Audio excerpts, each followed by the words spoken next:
Semo, Yama Metokono, now Bian Nanjere say, His Excellency John Dramani Mahama, ebe to me ßlakk mame. Na DRC NYC, Yanitia say, Yama Metokono, say, onye Chief Justice, Omamugana Bill. Yamura and Semnomodia, Nancy Yanitia and someone, cause petition a whole lot quarter kwaniaba Yamami, ako aba. Nina and say, NDC for enshedenya botayentia ya mami omu eyini efri eyeni position na so far ente ya kaka aba HSA ya mami etu kwan na wodi Ghana sika ema ne babi eni ni kunu bi enno ena NDC for ejina so asakiwe na enya politics sema enkasa de we enya de a yejina so edi tu obi efini dabre. Now, there is more to the story.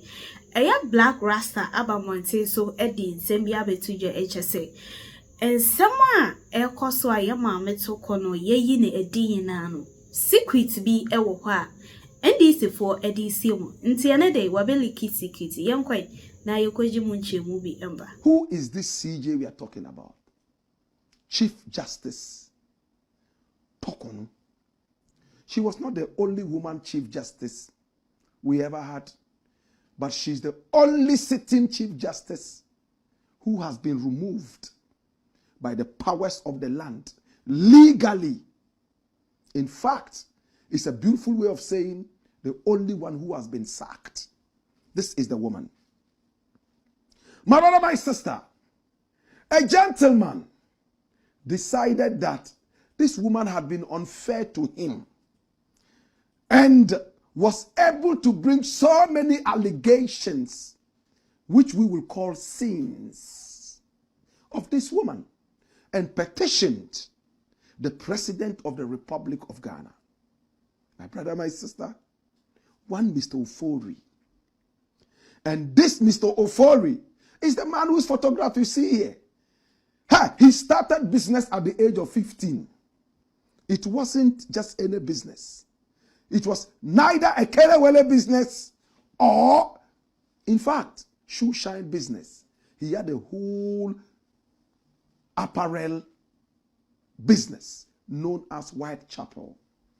And when we say apparel, what do we mean? We mean clothing, shoes, shirts, trousers, and so on and so forth. This guy here, that's his name. And he started it at the age of 15. He rose all the way up to the CEO. And then after some time, he decided to step down as the boss of Whitechapel. Every Ghanaian knows Whitechapel.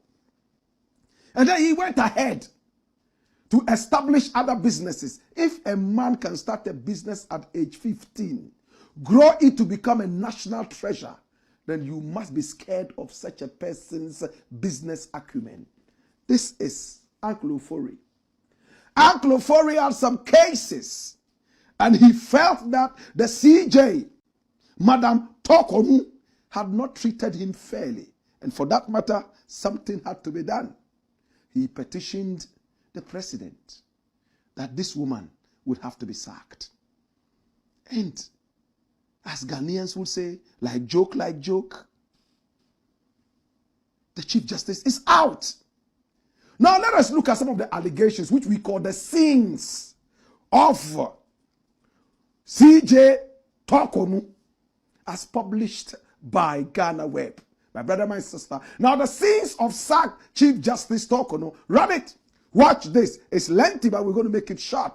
President John Dramani Mahama sacked Chief Justice Gertrude Torkornoo on Monday, September 1, 2025, hours after he received the report of the 5-member committee he set up in accordance with the 1992 Constitution of Ghana to probe 3 petitions he received for her removal.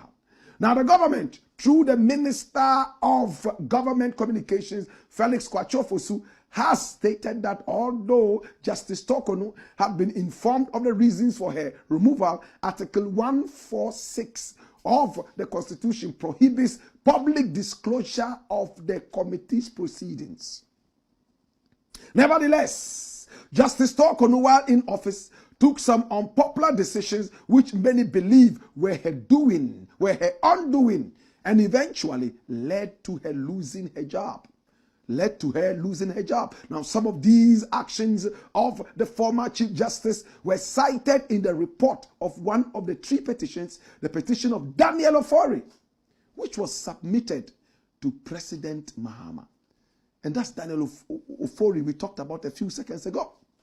Now, the actions led to wild criticisms of Gertrude Torkornoo, with a section of the public accusing her of interfering in cases such as reconstituting the panel of judges presiding over some court cases which constitute state misbehavior and warrant removal. She was also accused of financial misappropriation, questionable judgment, and questionable administrative decisions. And these are some of the things. Financial misconduct. Now dash it away and come here. Watch this. Now, there are so many reasons this woman could have been removed. Apart from all the technical ones. Oh, reconstituting panels. Oh, changing this person from this, putting this person there. Including things that she herself initially went against in her ruling. But we're going to be telling you the hidden reason Mahama decided to kick this woman out. Now, a 5-panel committee was put up. Their report is not supposed to be made public. But of course, we already know the allegations. In fact, some of the members voted against some of the allegations, 1 or 2, but one stood out clearly. Financial misappropriation. My brother, my sister, there was a case where Nana Akufo-Addo, his government, was looking for some financial benefits for their spouses.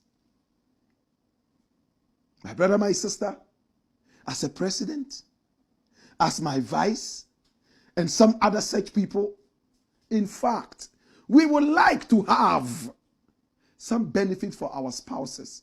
For instance, if you are in the position of the Chief Justice, you can fly around the country, fly around the world, in fact, recreationally, when you are on leave, and the state will pay for it. But when Nana Addo Dankwa Akufo-Addo, during his tenure as president, was pushing for this, it went to court, and the CJ, Madam Torkornoo, stood against it and said, no, the nation must not pay for the spouses of these office holders. The president, the Speaker of Parliament, and at the same time, the CJ. But look at what Madam Torkornoo did. Bring back that story.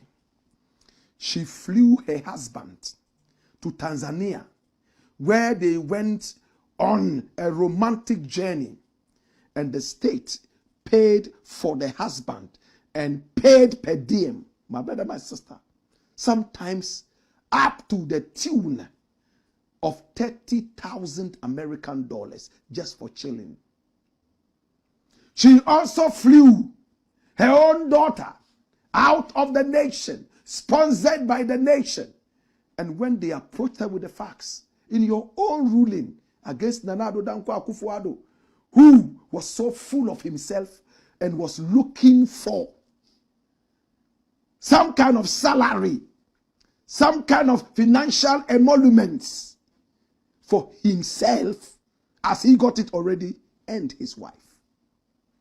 In other words, what Nana Akufo-Addo wanted to do, if I'm traveling outside the country, the nation should pay for me for my recreation, my vacation. It should also pay for my wife, because my wife is part of it. Remember when Bawumia wanted a salary for his wife, Samira Bawumia, and the whole of Ghana went crazy. Remember when PLO Lumumba The Pan-Africanists that I admire so much said that he started to lose interest in Nana Akufo-Addo when he started asking for salary for his wife. He disgraced us. But it was Madame Torkornoo who stood firm on her 2 feet and said, Lala, never. It's for you and not for your spouses. And it suited. And we all loved her. Nana Akufo-Addo put her in place as the CJ. It was during his regime that she became one, true or false. And she was able to stand firm and say, no, you can't have that. But when it came to her, she forgot everything. She made the state pay for her husband, the state pay for her daughter, and they flew around the world merrymaking. Bring that in again. You see how much money was spent on the back of the poor Ghanaian.